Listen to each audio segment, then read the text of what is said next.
नावा प्रचाराची या सेगमेंटमध्ये आपल्या सगळ्यांचं स्वागत आहे। खरं तर राज्यभरातले अनेक उमेदवार जे आहेत ते आपल्या प्रचार कशा पद्धतीने दिवसभर करतायत हे सगळं आपण या सगळ्या व्हिडिओच्या माध्यमातून जाणून घेणार आहोत, या रिपोर्टच्या माध्यमातून जाणून घेणार आहोत।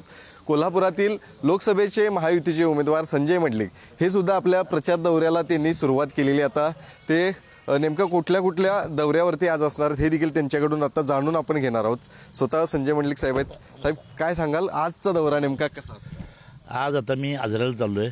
आजऱ्यामध्ये पदयात्रा आहे, तिथंच कोळिंद्रे आणि आजरा जिल्हा परिषद मतदारसंघाचा मेळावा आमच्या अशोक सराटेंनी ठेवलेला आहे।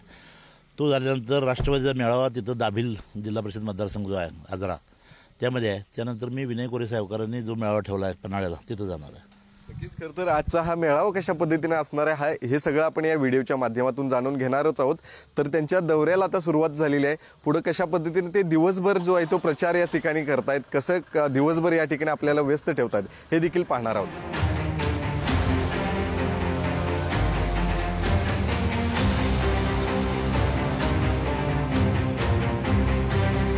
संजय मंडलिक यांच्या प्रचारामध्ये आता धनंजय महाडिक सुद्धा त्यांच्या सोबत जोडले गेलेले आहेत। साहेब कसं नियोजन आजचं या ठिकाणी असणार? जोडलं गेलेलं आहे म्हणजे आम्ही महायुतीचे घटक आहोत। म्हणजे पहिल्या दिवसापासून ज्या दिवशीपासून खासदार मंडलिक साहेबांची उमेदवारी जाहीर झाली, भाजपचे सर्व पदाधिकारी आणि कार्यकर्ते त्या दिवसापासून या सगळ्या प्रचार मोहिमेत आहेत। आज आम्ही आजरा दौऱ्यावरती आलेलो आहोत। आजरा या ठिकाणी आज शहरामध्ये पदयात्रा आहे, 2 जिल्हा परिषद मतदारसंघाचा मेळावा इथं आयोजित केलेला आहे आणि सगळे पक्ष म्हणजे इथं एक अशोक चराटे ग्रुप आहे त्यांचे आहेत, भाजपचे आहेत, शिवसेनेचे खासदार साहेबांचे सगळे सदस्य आणि मुश्रीफ साहेबांचे राष्ट्रवादी हे सगळे मिळून आज मेळाव्याचं आयोजन इथं केलेलं आहे आणि खूप चांगला प्रतिसाद आम्हाला इथं मिळत आहे। आपले महायुतीचे उमेदवार माननीय संजयदादा मंडलिक साहेब, त्याचबरोबर आपले भारतीय जनता पार्टीचे माननीय धनंजय महाडिक साहेब यांचं आज इथे आगमन झालंय। तिसऱ्यांदा पंतप्रधान करण्यासाठी या निवडणूक बोलतायत। आपण या निवडणुकीमध्ये 405चा नारा देत असताना कोल्हापूरचा खासदार सुद्धा त्यामध्ये असावा आणि पुन्हा एकदा या कोल्हापूरमध्ये हिंदुत्व करण्यासाठी आपण सगळे साथ द्या याबद्दल अपेक्षा व्यक्त करतो। अशा रॅलीच्या निमित्तानं आपला सहभाग या शहरामध्ये मताधिक्य वाढून देईल, आपण सगळे सहभागी व्हावे एवढी विनंती करतो।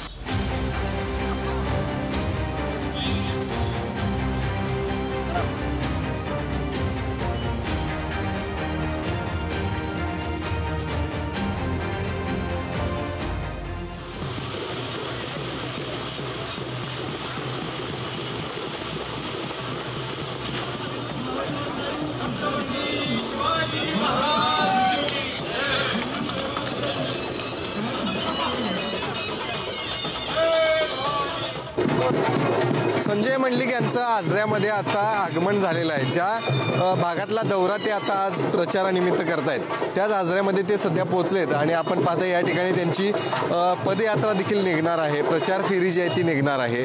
या आजऱ्यामध्ये त्यांचं कार्यकर्त्यांनी स्वागत केल्याचं पाहायला मिळते। आपण ही दृश्य पाहिली तर महिला देखील मोठ्या संख्येनं या पदयात्रेमध्ये सहभागी होताना पाहायला मिळत आहेत। अनेकांच्या हातामध्ये लेझिम देखील पाहायला मिळत आहेत। त्यामुळे नक्कीच आजऱ्यातील ही पदयात्रा जी आहे ती आता सुरुवात झालेली आहे आणि त्यानंतर त्यांचा एक मेळावा देखील या पूर्ण आजऱ्यातल्या नागरिकांचा या परिसरामध्ये आता पार पडणार आहे। त्यामुळे नक्कीच पुढचा देखील हा दौरा त्यांचा कशा पद्धतीने पार पडणार हे देखील आपण पाहणार आहोत।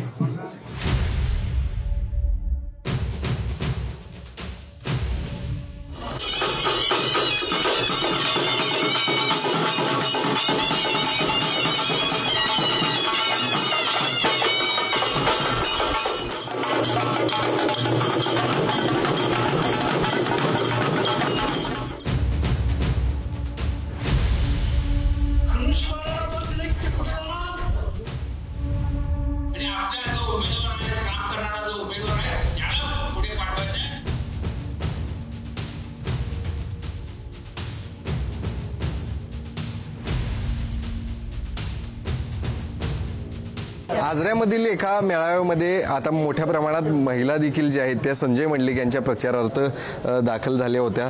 काही महिला नेमक्या संजय मंडलिक यांना त्यांचा पाठिंबा काय आहे हे देखील विचारण्यासाठी त्यांच्या प्रतिक्रिया देखील जाणून घेऊया। का नेमका या सगळ्या निवडणुकीमध्ये संजय मंडलिक यांना आता तुम्ही पाठिंबा? संजय मंडलिक दादा म्हणजे हे महायुतीचे अधिकृत उमेदवार आहेत. भारतीय जनता पार्टी आणि शिवसेना शिंदे गट यांची युती आहे आणि हे अधिकृत उमेदवार म्हणून या ठिकाणी जाहीर झालेले आहेत. तर आमची एक नैतिक जबाबदारी आहे की युती धर्म पाळायचा आणि त्याच्यामध्ये मंडलिक दादाने या ठिकाणी विजयी करायचं. मंडलिक दादांचा विजय म्हणजे आमच्या मोदीजींचा विजय आहे आणि देशामध्ये 400 पार करायचा आहे. कारण देश सुरक्षित ठेवायचा असेल तर मोदीजींची गरज आहे. मोदीजींना पंतप्रधान करायचं असेल तर मंडलिक दादा त्या ठिकाणी पाहिजेतच. मोदीजींचे हात बळकट करण्यासाठी आम्ही सगळे त्या ठिकाणी संजय दादांच्या सोबत आहोत. काय तुमच्या काय नेमक्या अपेक्षित उमेदवार? उमेदवाराकडून आमच्या अपेक्षा याच आहेत की त्यांनी मोदी साहेबांनाच आपलं हे द्यावं, मत द्यावं आणि 400 पार मोदी सरकार. काय तुमच्या काय अपेक्षा आहेत? आणि मंडलिक यांना पाठिंबा देण्यासाठी मोठ्या प्रमाणात खरं तर महिला या ठिकाणी दिसतात. होऊ घातलेल्या निवडणुकीमध्ये आमचे अधिकृत उमेदवार संजयदादा मंडलिक साहेब आहेत. गेली 7 वर्ष आम्ही भाजप पक्षाचं काम करतो आणि देशातला सर्वात मोठा पक्ष हा भाजप पक्ष आहे आणि ह्या महायुतीनं दिलेला जो उमेदवार संजयदादा मंडलिक आहेत. गेली 5 वर्ष संजयदादांच्या नेतृत्वाखाली आम्ही आमच्या तालुक्यामध्ये आजऱ्यामध्ये काम केलं. बराच निधी त्यांच्या मार्फत आम्ही इथं आणू शकलो आणि खरोखरच त्यांनी एक कर्तृत्ववान खासदार आहेत आणि त्या खासदाराच्या पाठीशी आम्ही भक्कमपणे उभं राहू आणि त्यांच्या मार्फत आम्ही मोदींच्या पर्यंत पोहोचू आणि 400 पारचा आकडा आम्ही संजयदादांच्या मार्फत त्यांच्यापर्यंत जाऊ एवढीच इच्छा आहे. खरं तर आजऱ्यामधला हा मेळावा जो आहे तो आता पार पडलेला आहे. दुपारचे जवळपास 1 वाजून गेलेले आहेत आणि इथला मेळावा आटपून आता संजय मंडलिक पुढच्या अजून एका मेळाव्याला देखील जाणार आहेत. कोल्हापुरातील महायुतीचे उमेदवार संजय मंडलिक यांचा आज दिवसभराचा प्रचार दौरा कशा पद्धतीनं आहे हे आपण मगाचपासून पाहत आलेलो आहोत. मात्र आता स्वतः मंडलिक साहेबांनी काही वेळ आपल्यासोबत काढलेला आहे. त्यांच्यासोबत काही प्रश्नांची उत्तर जी आहेत ती जाणून घेण्याचा प्रयत्न करूया. साहेब, सगळ्यात पहिला तुमचं स्वागत आहे. आणि कशा पद्धतीने या सगळ्या लढाईकडे पाहताय? कारण समोर उमेदवार जे आहे ते शाहू महाराज असणार आहे. ही लढत कशी पाहताय तुम्ही? मी लोकसभेला 3ऱ्यांदा उभारतो, 2ऱ्यांदा उभारतो, 3ऱ्यांदा उभारतोय आणि मग समोर कोण आहे म्हणून मी निवडणूक लढवत नाही. तर माझ्या पक्षाने मला उमेदवार दिलेला आहे. माझ्या युतीचा विचार मला लोकांच्या पुढे न्यायचा आहे आणि विचाराची लढाई या दृष्टीने बघतोय. समोर कोण आहे त्याच्याविरुद्ध मी लढत नाही. खरं तर आपण यापूर्वी शिवसेनेतून फुटून तिकडं शिंदे गटाकडे जाताना जे फुटलेले आहेत ते मात्र बेंटेक्स आहेत असं पद्धतीची टीका केली होती. मात्र आपण स्वतः शिंदे गटाकडे जाऊन त्या ठिकाणी बसल्याचं पाहायला मिळालं होतं. त्या सगळ्याकडे कसं पाहताय? कारण आता तरी हे निवडणुकीमध्ये अनेक आरोप प्रत्यारोप होताना पाहायला मिळत आहेत. लोकांना नेमकं हे सगळं त्यावेळीच्या घडामोडी कशा पटवून देत आहे? ज्यावेळी शिवसेनेमध्ये फूट पडली त्यावेळी मी उद्धव साहेबांच्या समर्थनार्थ मोर्चा काढला होता. त्यावेळी हे उद्गार काढलेली ही गोष्ट खरी आहे. पण ज्यावेळी मी कार्यकर्त्यांशी भेटलो आणि कार्यकर्ते म्हटले गेल्या 2.5 वर्षामध्ये आपल्या मतदारसंघासाठी किती निधी मिळाला, तर आपल्याला मिळाला नाही आणि मिळत नसेल आणि आपल्याला विकासात्मक काम करायचं असेल तर शिंदे साहेबांची खास धरणं बरोबर आहे. आणि म्हणून मी शिंदे साहेबांच्याकडे गेलो. कदाचित त्या विधानाचा वापर करून विरोधक माझ्या विरोधात गरज ओळखत असतील तर ते त्यांना लखलाभ, तर विरोधकांनी हे गोष्टी करायच्याच असतात. कोल्हापुरात फाउंड्री उद्योग एक मोठा कोल्हापूरमध्ये पाहायला मिळतोय. त्या फाउंड्री उद्योगामुळे अनेक हातांना रोजगार मिळालेले आहेत. मात्र आता इलेक्ट्रिक वाहनांची देखील मोठ्या प्रमाणात त्या ठिकाणी आवक होण्याची शक्यता आहे. तो उद्योग वाढण्याची शक्यता आहे. मग या फाउंड्री उद्योगाला वाचवण्यासाठी इथं नेमकं काय करणं अपेक्षित आहे असं वाटतं? नेमकं त्याकडे तुम्ही कशा पद्धतीने पाहणार आहे? नाही, फाउंड्री उद्योग हा कोल्हापुरातून फार मोठा नावलौकिक मिळवलेला उद्योग आहे. आदरणीय आमचे स्वर्गीय बापूसाहेब जाधवांचं नाव मी या संदर्भात घेईन. अनेक मोठे फाउंड्री इथं झालेले आहेत आणि मी फाउंड्रीचं क्लस्टर करायची भूमिकासुद्धा कोल्हापूरच्या औद्योगिक वसाहतीने घेतलेली आहे. या फाउंड्रीच्या क्लस्टरसाठी राज्य शासनाने यापूर्वी पैसे दिले आहेत. केंद्र शासनानं सुद्धा याला अधिक निधी देऊन हे फाउंड्रीचं क्लस्टर भरभक्कम व्हावा हा प्रयत्न मी केला. पण तुम्ही म्हणताय तसं इलेक्ट्रॉनिक्सच्या जर हे आलं तर फाउंड्री व्यवसाय कदाचित धोक्यात येईल. ती गोष्ट खरी आहे, पण ही लॉंग टर्मच्या गोष्टी आहेत आणि या गोष्टी होत राहणार. एक गोष्ट येणार आहे, दुसरी गोष्ट जाणार आहे. पण आज तरी फाउंड्री क्लस्टर मजबूत करणं हे माझं ध्येय आहे. कोल्हापूरचे जे विकासासाठी महत्त्वाचे मुद्दे ते म्हणजे अंबाबाई तीर्थक्षेत्र आराखडा असू दे, पंचगंगा नदीचे प्रदूषण असू दे, रंकाळ्याचं संवर्धन, यासह अनेक गोष्टी ज्या आहेत त्या देखील या ठिकाणी प्रलंबित आहेत. त्या संदर्भात तुम्ही नेमका काय पाठपुरावा आजपर्यंत केलेला आहे आणि इथून पुढं नेमका खासदार म्हणून तुमच्याकडून काय पाठपुरावा करणं अपेक्षित आहे? तुम्ही काय आश्वासित करता? आपण मोठा विस्तृत प्रश्न विचारला. त्यातलं पहिल्यांदा मला जे वाटते ते पंचगंगा प्रदूषण. तर या पंचगंगा प्रदूषणाच्या निमित्तानं ज्या बेसिनमध्ये येणारी जी मोठ्या मोठ्या ग्रामपंचायत आहेत इथलं प्रदूषण पहिलं मुक्त व्हावं म्हणून तिथं त्या पद्धतीच्या सोयी पहिल्या आमच्या राज्य शासनाच्या माध्यमातून होणार आहेत. आणि पंचगंगा प्रदूषणासाठी लागणारा जो सगळा निधी आहे ही देण्याची तयारी आदरणीय मुख्यमंत्र्यांनी दर्शवलेली आहे. त्यामुळं पंचगंगा प्रदूषण हे मुक्त होणार आहे. हे होत असताना पुराचा फार मोठा धोका आपल्या कोल्हापूर जिल्ह्याला होतो. त्यासाठी 3200 कोटी रुपये जागतिक बँकेच्या सहाय्यानं आपल्याला मिळालेले आहेत. आणि हे पुराचं पाणी अतिवृष्टी ज्यावेळी होईल हे दुष्काळी भागात वळवण्याचं नियोजन या माध्यमातून झाले. तेव्हा पूरहानी होणार नाही. पण पहिल्यांदा प्रदूषणमुक्ती हा विषय आहे. आणि प्रदूषणमुक्ती करण्यासाठी जसं कोल्हापूरपर्यंतच्या सगळ्या गावांचा मी उल्लेख केला त्यावेळी कोल्हापूरपासून अगदी इचलकरंजीपर्यंत सुद्धा मोठ्या प्रमाणात प्रदूषण होते. या सगळ्याचा विचार करून व्यापक अशा पद्धतीचा एक प्रस्ताव राज्य शासनाकडे दिलेला आहे. आणि मुख्यमंत्र्यांनी आश्वासित केले लवकरात लवकर मोठा निधी देईन. आणि मी मुख्यमंत्र्यांचा एवढ्यासाठी उल्लेख करतो की आजपर्यंत कोल्हापूरच्या संदर्भात दिलेला प्रत्येक शब्द त्यांनी पाळला आहे. आणि ही प्रदूषणमुक्ती आम्ही करणार आहोत. तिकडे शेती संदर्भात, शिक्षणासंदर्भात, उद्योगासंदर्भात देखील अनेक महत्त्वाचे निर्णय होणे अपेक्षित आहे. त्या संदर्भात देखील तुम्ही काय प्रयत्न नेमके केले? शेती संदर्भातला सगळ्यात महत्त्वाचा प्रयत्न माझ्या माध्यमातून 5 वर्षामध्ये झाला त्याचा माझा अभिमान आहे. मी ज्यावेळी खासदार झालो त्यावेळी कोल्हापूर जिल्ह्यातले अनेक हे यातले आपले अनेक प्रकल्प हे रेंगाळलेले होते, रखडलेले होते. अगदी उच्चंगीपासून जर उल्लेख करायचा झाला, उच्चंगी, आंबेओळ, सरपनाला, नागनवाडी, त्याचबरोबर धामणी या सगळ्या प्रकल्पांना गती मिळावी म्हणून आम्ही त्या पद्धतीने प्रयत्न केले. या विभागातले सगळेच आमदार आणि त्यावेळी असलेल्या आघाडीतले सरकार यांनी सुद्धा आम्हाला मदत केली. आणि मदत केल्यानंतर हे सगळे प्रकल्प आता बऱ्याचशा प्रकल्पांची उद्घाटनंसुद्धा झालेली आहेत. धामणीसारख्या प्रकल्पाची गळणभरणी पण आम्ही आलो आहे. आणि मग कोल्हापूर जिल्ह्यामध्ये गेल्या 50 वर्षामध्ये सिंचनाचे प्रकल्प रखडलेले होते या सगळ्यांना गती देण्याचं काम मागच्या 5 वर्षामध्ये झालं. आताच्या काळामध्ये थोडं बहुत काम जर शिल्लक राहिलं असेल ते पुढच्या 5 वर्षामध्ये पूर्ण करून कोल्हापूर जिल्ह्यामध्ये पाणी अडवण्याचा प्रश्न हा कायमचा निकालात आम्ही काढलेला आहे. या निमित्तानं शेतीसाठी आम्ही ते पाणी दिलेलं आहे. तुमचा संपर्क देखील पूर्ण मतदारसंघामध्ये कमी आहे असं देखील अनेक टीका या ठिकाणी होताना पाहायला मिळतात. त्याकडे तुम्ही कसं पाहता? हे काही माध्यमांनी आणि विशेषतः आमच्या विरोधकांनी रचलेलं कोभांड आहे.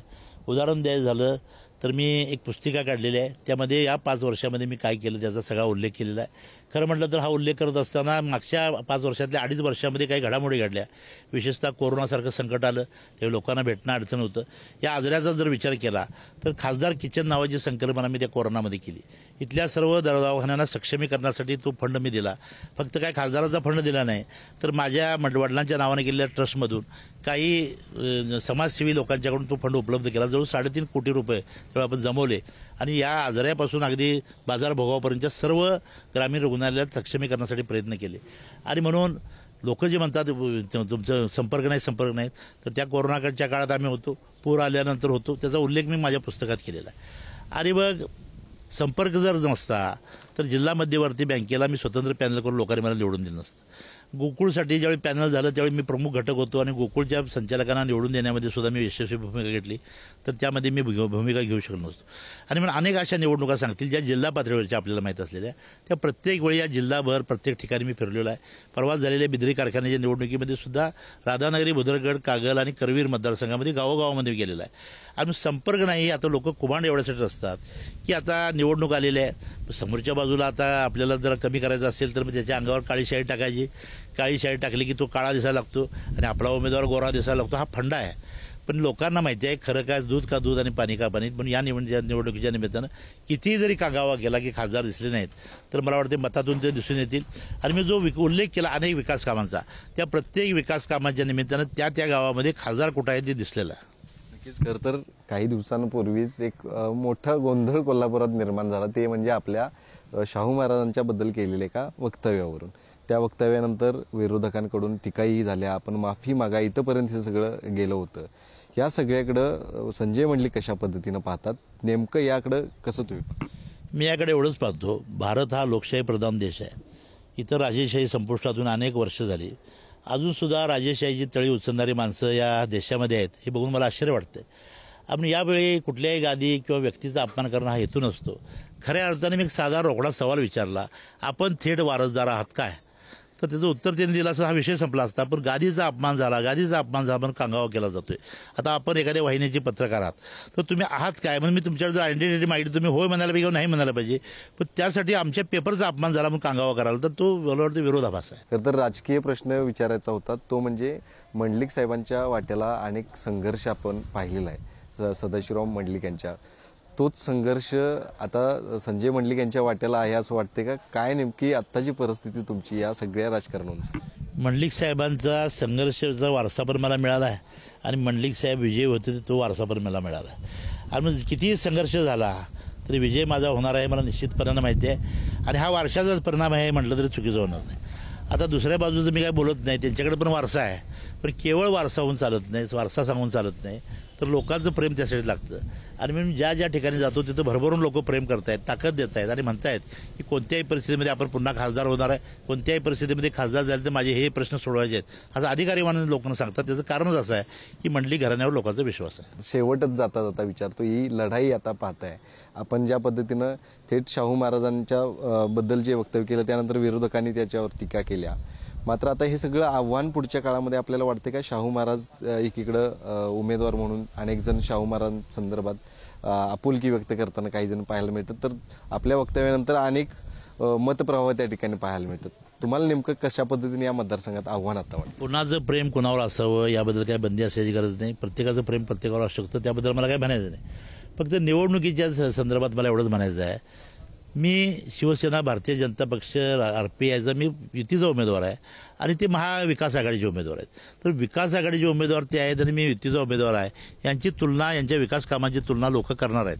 आणि म्हणून कोण व्यक्ती तिथं फार मोठी बसलेली आहे म्हणून लोक मतं देणार नाहीत. तर त्यांच्या माध्यमातून या देशामध्ये स्थिर सरकार येऊ शकतं का, त्यांच्या विचाराचा माणूस पंतप्रधान होऊ शकतो का, या भूमिकेतनं त्यांच्याकडे बघणार आहेत. आणि या बाजूला मात्र मोदीजींनी केलं 10 वर्षातलं काम, मोदीजींनी या 10 वर्षामध्ये देशाला महासत्ता करण्याचं काम, विश्वगुरू बनवण्याचं काम आणि प्रत्येक ग्रामीण भागामध्ये खासदारांच्या माध्यमातून आलेली कामं, विकास कामं, आमदारांच्या माध्यमातून युतीतल्या आलेली कामं याचंच तुलना करून लोक मतदान देणार आहे. त्यामुळे 2 व्यक्तींचा हा लढा नाही तर 2 विचारांचा लढा आहे. आणि या 2 विचारांच्या लढाईमध्ये मी नेहमीच म्हटलं आहे, माझ्या हृदयामध्ये पुरोगामित्व आहे आणि डोक्यामध्ये हिंदुत्व आहे. ते हिंदुत्व कसलं आहे तर विकासाचं हिंदुत्व आहे, मोदीजींचं हिंदुत्व आहे, विश्वगुरू बनवण्याचं हिंदुत्व आहे. आणि या हिंदुत्वाला भरभरून लोक मतं देतील. धन्यवाद आमच्याशी बोलल्याबद्दल. तर हे होते संजय मंडलिक, जे आज दिवसभरच आपल्या प्रचार दौऱ्यांमध्ये व्यस्त आहेत. त्यांच्या दौऱ्याचा कव्हरेजच खरं तर आपण करतो की एखादा उमेदवार आपल्या मतदारसंघामध्ये निवडणुकीच्या काळामध्ये कशा पद्धतीनं त्यांना फिरावं लागतं, प्रचार कसा करावा लागतो, हेच व्हिडिओच्या माध्यमातून आपण सकाळपासून जाणून घेतोय. अजूनही त्यांचा दिवसभरातले 2 मेळावे अजूनही बाकी आहेत. आता दुपारची काही वेळ त्यांनी रेस्ट घेतलेली आहे, खरं तर काही वेळ थांबलेले आहेत. मात्र त्याचाच संधी साधून आम्ही मुलाखत देखील केलेली, त्यामुळे नक्कीच यांचा पुढचा दौरा देखील आपण या पुढच्या व्हिडिओच्या माध्यमातून पाहणार आहोत.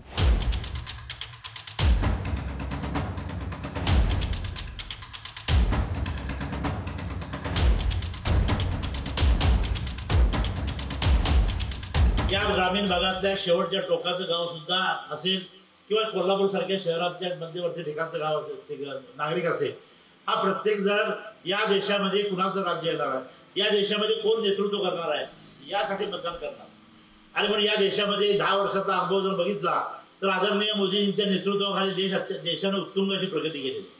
आणि म्हणून हा देश पुढच्या काळामध्ये सुद्धा अशा निर्धार देशभराच्या मतदारांनी केले आहे. आणि या आग्रहीकरांनी सुद्धा तो निर्धार करावा, या निर्धारामध्ये सहभागी व्हावं आणि माझ्यासाठी बळकट करण्यासाठी पाठवावं, यासाठी हा मेळावा आयोजित केला.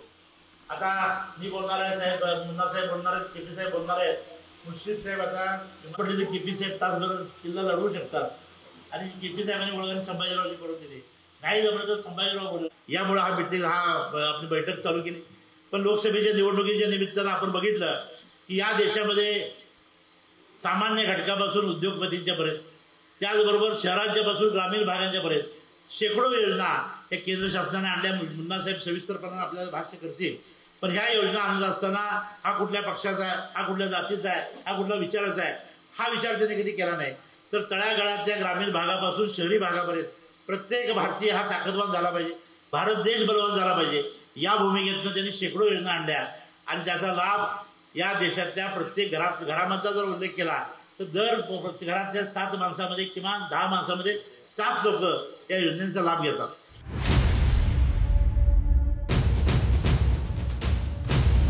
या ग्रामीण भागातल्या शेवटच्या टोकाचं गाव सुद्धा असेल किंवा कोल्हापूर सारख्या शहराच्या मध्यवर्ती ठिकाणचं गाव असेल, नागरिक असेल, हा प्रत्येक जण या देशामध्ये कुणाचं राज्य येणार आहे, या देशामध्ये कोण नेतृत्व करणार आहे यासाठी मतदान करणार.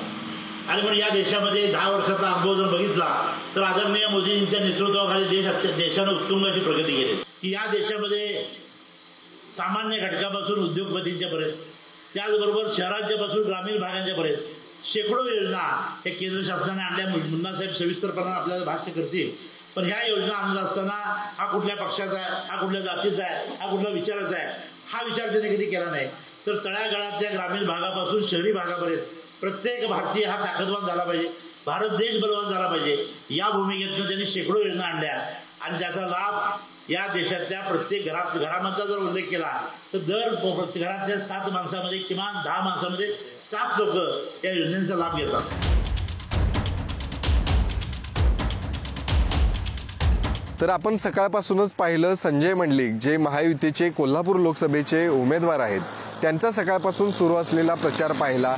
तर त्यांनी आपल्या प्रचार दौऱ्यामध्ये अनेक मेळावे देखील घेतले, पदयात्रा घेतलेल्या आहेत, लोकांच्या भेटीगाठी घेतल्या. शिवाय त्यांची आपण भूमिका देखील या लोकसभेला सामोरे जात असताना त्यांना कोणकोणती विकास कामं नेमकी करायची आहेत आणि आजपर्यंत त्यांनी केलेल्या मागील 5 वर्षातला पाठपुरावा या संदर्भात देखील माहिती जाणून घेतली. त्यामुळे नक्कीच असा अनेक उमेदवारांची देखील प्रचार दौरे आपण कव्हर करणार आहोत. ते नेमके प्रचार करत असताना कोणकोणते मुद्दे घेऊन जे आहेत ते लोकांसमोर जात असतात, लोकांचं त्यांच्याकडून काय अपेक्षा आहेत हे देखील अनेक उमेदवारांच्या आपण प्रतिक्रिया जाणून घेणार आहोत. तत्पूर्वीच इथंच थांबूयात. संजय मंडलिक यांच्या संदर्भातला हा प्रचार दौरा आपल्याला कसा वाटला हे देखील नक्की कळवा. कॅमेरामन ओंकार वळवडेसह शेखर पाटील, पुढारी न्यूज, कोल्हापूर.